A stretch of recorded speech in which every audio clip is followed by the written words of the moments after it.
السلام عليكم ورحمة الله وبركاته. عاملين ايه؟ يا رب تكونوا بخير. النهاردة هعمل معاكم العيش البلدي. هعمله معاكم بخطوات سهلة وبسيطة للمبتدئين علشان يعرفوا يعملوا العيش البلدي ويطلع معاهم مظبوط. ومن اول رغيف لحد اخر رغيف اللهم بارك العيش كله ارتفع، واللهم بارك العيش كله طري بعد السوى. كل الخطوات دي هنشرحها مع بعض ان شاء الله، بس يا ريت تتابعيني للاخر. يا ريت بقى لو اول مرة تشوفيني يا ريت تدعميني باللايك واشتراك للقناة علشان يوصلك مني كل جديد. اول حاجة بقى هنسمي الله ونصلي على الرسول عليه افضل الصلاة والسلام. النهاردة انا هعمل معاكم دقيق اسمر يعني دقيق مدعم. لو حابة بقى تخلطي مع الدقيق الاسمر دقيق ابيض يعني دقيق زيرو، العيش هيبقى معاكي تحفة. دخلت الدقيق في الاول وطلعت منه النخالة. ضفت بقى مع ال10 كيلو كده معلقة ملح كبيرة ومعلقة خميرة كبيرة. وهضيف بقى المية، والمية دافية، بس المية هنضيفها بالتدريج يعني ما نضيفش المية مرة واحدة. هنقلب الاول الدقيق مع المية لحد ما الدقيق يختفي. بعد كده هنوقف مية خالص علشان هنلت العجينة على اليابس. اهم حاجة بقى في الشتاء التدفية والخميرة تكون مظبوطة. انا ضايفة بقى ل10 كيلو كده معلقة خميرة بس مش مليانة قوي. بس انا لسه هضيف خميرة مكعبات من اللي انا عاملاها في البيت. انا بصراحة نسيت اربي بقى خميرة من بالليل، فبحب ان انا اعجن العيش البلدي بالخميرة اللي انا عاملاها في البيت، اللي انا عملتها معاكم على القناة. بحب ان انا اخبز بيها العيش البلدي عشان بتخلي العيش البلدي رايق وكمان كله يرتفع. فضفت بقى مكعب وهنزل بيه بقى على العجين واحدة واحدة. بس لو انتي ما عندكش خميرة بلدي او خميرة طبيعية هتضيفي بقى 20 جرام لل10 كيلو. الخميرة في الشتاء ما بتضرش العجين خالص، لا بتدفيه وبتخليه يطلع معانا بسرعة. وكمان يا ريت في الشتاء التدفئة والخميرة تكون مظبوط وما نطولش في وقت العجين.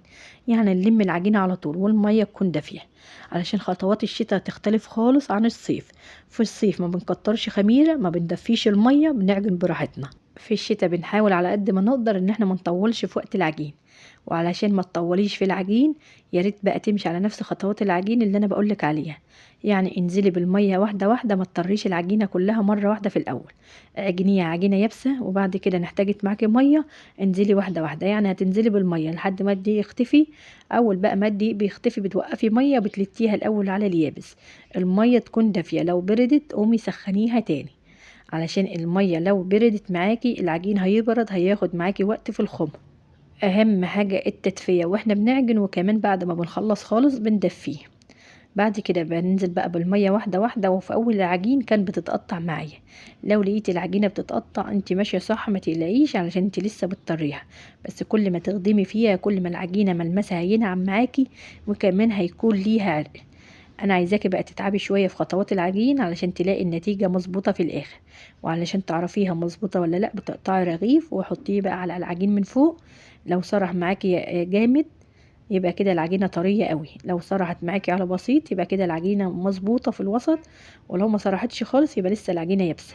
بحب كمان ان انا اطربخ في العجين بس مش هعمل كتير علشان النهاردة الجو برد. يعني هعملها كده مرتين او 3 وهلم العجين بتاعي على طول. اول بقى ما اطربخ كده العجينة وتعمل معايا فقاعة كبيرة يبقى كده العجينة ظبطت معايا واللهم بارك تحفة. شايفين بقى ملمس العجين في الاخر؟ عجينة ناعمة، خلعة من ايدي، وكمان في نفس الوقت عجينة طرية ومش يابسة جامد علشان العيش يبقى طري في الاخر. علمت بقى الطشت وهسيبه لما يخمر. اهم حاجة وقت الخمر. انا كفيت عليه الصينية ومن فوق الصينية كده لفيته باللحاف علشان ما ياخدش معايا وقت. اخد معايا كده ساعة ونص ولقيته اختمر. قمت بقى رشيت النخالة وتقلت شوية على النخالة علشان ما يبردش معايا على الارض. ولو هتعمليه في الصواني هتقلي برضو النخالة علشان ما يلزقش معاكي في الصينية. وانتي بتقطعي وسعي بعيد عن بعضه علشان لسه هيخمر. ولو هتقطعي بزيت مش هتغطيه، لو هتقطعيه بدقيق هتغطيه علشان ما يعملش معاكي طبقة ناشفة. اللهم صل وسلم وبارك على سيدنا محمد وعلى ال سيدنا محمد. يا ريت بقى لو لسه بتشوفيني يا ريت تدعميني بلايك جميل منك. يلا بقى حطوا لايك وتعالوا نكمل مع بعض بقية الخطوات. اول خبزة نخبزها في 2026، كل سنة وانتم طيبين. النهارده بقى كان يوم برد جامد، يعني قام هوا جامد كده وانا بخبز. لما نيجي نقطع على طول يعني ما نفشش الخمر علشان ما ياخدش وقت معانا وهو بيخمر على النخاله. بنوسع بعيد عن بعضه. النهارده يوم يا جماعه هي اول خبزه ليا في الشتاء.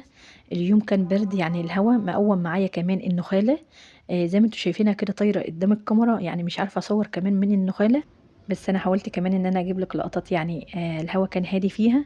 الهوا قام اكتر من كده. بعد بقى ما خلصت تقطيع ب10 دقايق قمت شغلت الفرن يسخن. الفرن اخد معايا 10 دقايق تسخين، يبقى العيش قاعد على النخالة تلت ساعة. هنيجي بقى نخبز اول رغيف، هيطلع معانا بجد تحفة.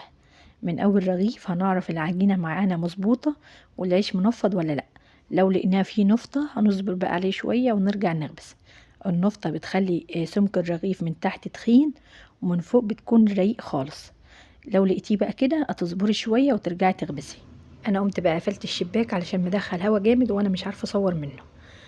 لو عايزة بقى ترحي ويطلع معاكي مظبوط الرح من اول مرة، انا عايزاكي بقى تمسكي المطرحة من تحت اليد زي ما انا ماسكاها كده. المسكة دي هتفرق معاكي وهتخليكي تعرفي ترحي الرغيف وتنطريه وما يكونش تحتيه اي نخالة. وكمان يكون معاكي مطرحتين، واحدة بتكسري عليها والتانية بتوسع، وبكده الرغيف مش هيلزق معاكي خالص وهيوسع معاكي على طول. وتخلطي بقى شوية نخال على شوية دقيق تخليهم كده نرش المطارح. العجينة هتكون مظبوطة ان شاء الله. كل الخطوات دي لو عملتيها بالظبط هتطلع معاكي الرحة سهلة جدا ومفيهاش حاجة صعبة خالص. اللهم بارك. شايفين بقى الرغيف العجينة علشان مظبوطة العيش كله بينفخ. وانا هقرب لك كمان التصوير علشان تشوفيه. بس اللهم بارك العيش كله نفخ وكان جميل جدا، بس اليوم هو اللي كان هوا. كده انا بعمل معاكم في تالت رغيف. التصوير في اول الخبيز ما كانش مظبوط معايا خالص، بس بعد ما قفلت الشباك التصوير بدأ يظبط. وكمان انا هقرب لك الكاميرا من قريب علشان بس تشوفي شكل الرغيف في الفرن. اللهم بارك. اهم حاجه ساعه ما نيجي نرمي الرغيف ما يكونش طالع بره المطرحه، ونوطي النار شويه علشان ما يتقلبش معانا واحنا بنرميه. قفلت عليه بقى الفرن، وبعد شويه اللهم بارك لقيت الرغيف بيرتفع. ريحه العيش البلدي تحفه جدا. اهم حاجه ساعه ما نيجي نديره بالراحه خالص علشان بيبقى فيه فتحات كده في الرغيف علشان ما يطلعش عليكي السخونه. بنديره بقى بالراحه. واللهم بارك. بنجيب بقى اللي استوى كده بره، والجنب اللي هو مستواش بنوديه عند الشعل علشان يستوي معانا ويبقى مظبوط. وما نطلعش الرغيف الا لما نلاقيه استوى مظبوط، يعني بنديره كده لحد ما الرغيف كله يستوي. ما يكونش جنب في الرغيف مستوي جنب لا. اللهم صل وسلم وبارك على سيدنا محمد وعلى ال سيدنا محمد. مفيش حاجه صعبه خالص في العيش البلدي، كل الخطوات سهله ومفيش اسهل من كده بصراحه. انا النهارده ضفت خميره فوريه مع خميره بيره علشان الخميره اللي انا عاملاها في البيت بتخلي العيش البلدي بصراحه تحفه.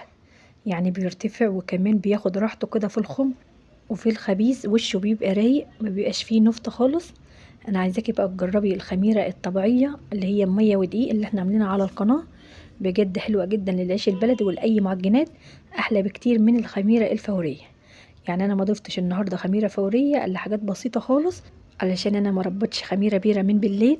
وما ينفعش خالص ان احنا نعجن بيها مباشره، لا نربي خميره قبليها ب6 ساعات وبعد كده نعجن بيها.